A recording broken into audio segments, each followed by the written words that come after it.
Selamat pagi, rekan-rekan ASN yang saya hormati. Hari ini kita akan membahas topik yang sangat penting dalam konteks organisasi, yaitu proses pengambilan keputusan efektif.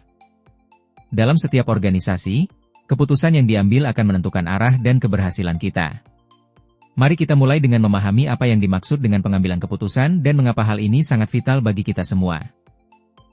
Hari ini, kita memiliki beberapa tujuan pembelajaran yang ingin kita capai. Pertama, kita akan memahami apa itu pengambilan keputusan. Selanjutnya, kita akan mengupas berbagai model pengambilan keputusan yang ada.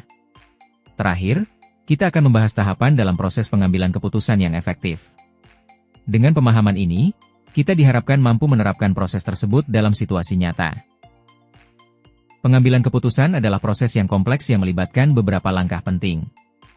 Dimulai dengan identifikasi masalah, kita harus memahami apa yang perlu dipecahkan. Selanjutnya, kita mengumpulkan informasi yang relevan untuk mendukung keputusan yang akan diambil.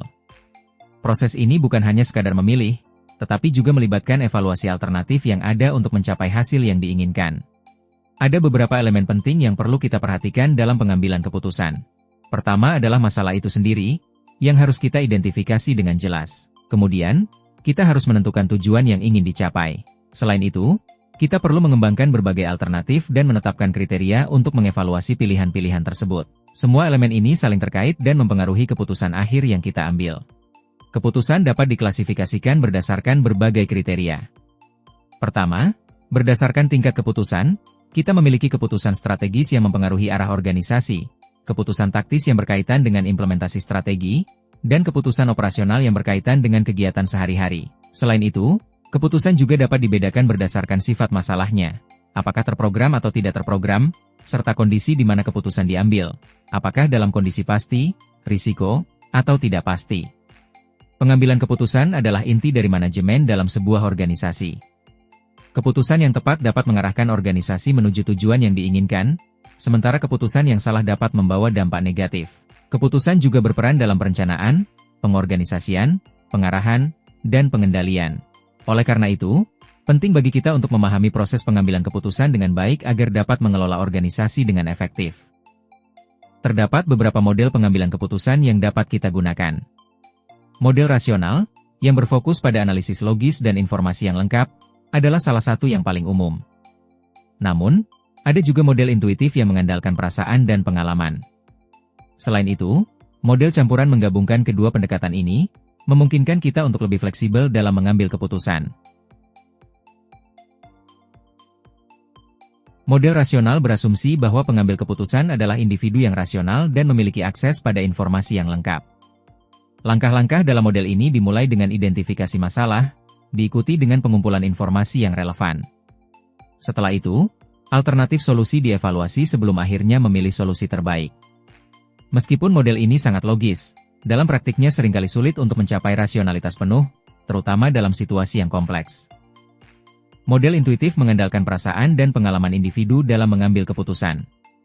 Meskipun prosesnya tidak terstruktur dan bisa sangat cepat, model ini seringkali digunakan dalam situasi mendesak di mana informasi terbatas. Namun, kita juga harus hati-hati karena keputusan berbasis intuisi dapat berisiko dan cenderung subjektif. Contoh nyata dari model ini bisa kita lihat dalam proses rekrutmen, di mana kesan pertama seringkali menjadi penentu.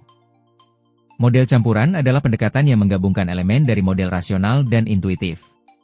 Dalam model ini, pengambil keputusan mulai dengan pemindaian umum terhadap situasi untuk mengidentifikasi isu-isu penting, lalu melanjutkan dengan analisis yang lebih mendalam. Pendekatan ini memberikan fleksibilitas yang lebih besar dan dapat membantu kita membuat keputusan yang lebih baik dalam konteks yang kompleks. Namun, kita perlu menyadari bahwa ini juga membutuhkan lebih banyak waktu dan sumber daya. Proses pengambilan keputusan yang efektif terdiri dari 7 tahapan utama. Tahap pertama adalah identifikasi masalah, di mana kita perlu mengenali dan mendefinisikan masalah dengan jelas. Selanjutnya, kita mengumpulkan dan menganalisis informasi yang relevan. Setelah itu, kita mengembangkan alternatif solusi, mengevaluasi setiap alternatif, dan akhirnya memilih solusi terbaik. Proses ini diakhiri dengan implementasi keputusan dan evaluasi hasil untuk memastikan efektivitas solusi yang diambil. Identifikasi masalah adalah langkah pertama yang sangat penting dalam pengambilan keputusan. Kita perlu mengenali apa yang menjadi masalah dan mendefinisikannya dengan jelas. Ini melibatkan pengumpulan data dan informasi yang relevan untuk memahami akar penyebab masalah. Dengan pemahaman yang baik tentang masalah, kita akan lebih siap untuk mencari solusi yang tepat. Sebagai contoh, jika penjualan produk menurun, kita perlu menganalisis data penjualan untuk menemukan penyebabnya. Setelah kita mengidentifikasi masalah, tahap berikutnya adalah pengumpulan dan analisis informasi. Kita perlu mengumpulkan data dari berbagai sumber, baik internal seperti laporan penjualan maupun eksternal seperti riset pasar. Setelah itu, kita menganalisis data tersebut untuk menemukan pola atau faktor-faktor yang memengaruhi masalah. Ini adalah langkah krusial yang akan membantu kita dalam mengembangkan alternatif solusi yang relevan. Dalam tahap penentuan alternatif solusi, kita perlu melakukan brainstorming untuk menghasilkan berbagai ide yang mungkin. Proses ini bisa melibatkan tim atau individu, dan penting untuk menciptakan suasana yang terbuka agar semua ide dapat diungkapkan. Kita harus mencari solusi dari berbagai perspektif dan menghasilkan alternatif yang realistis dan dapat diimplementasikan. Misalnya, jika penjualan menurun, kita bisa mempertimbangkan untuk menurunkan harga. Evaluasi alternatif adalah langkah penting di mana kita menilai setiap solusi yang telah diusulkan. Kita perlu menetapkan kriteria evaluasi yang relevan, seperti biaya, manfaat, dan risiko. Setelah itu, kita membandingkan setiap alternatif berdasarkan kriteria tersebut untuk mengidentifikasi kelebihan dan kekurangan masing-masing. Proses ini membantu kita untuk membuat keputusan yang lebih informasional dan mengurangi risiko keputusan yang buruk.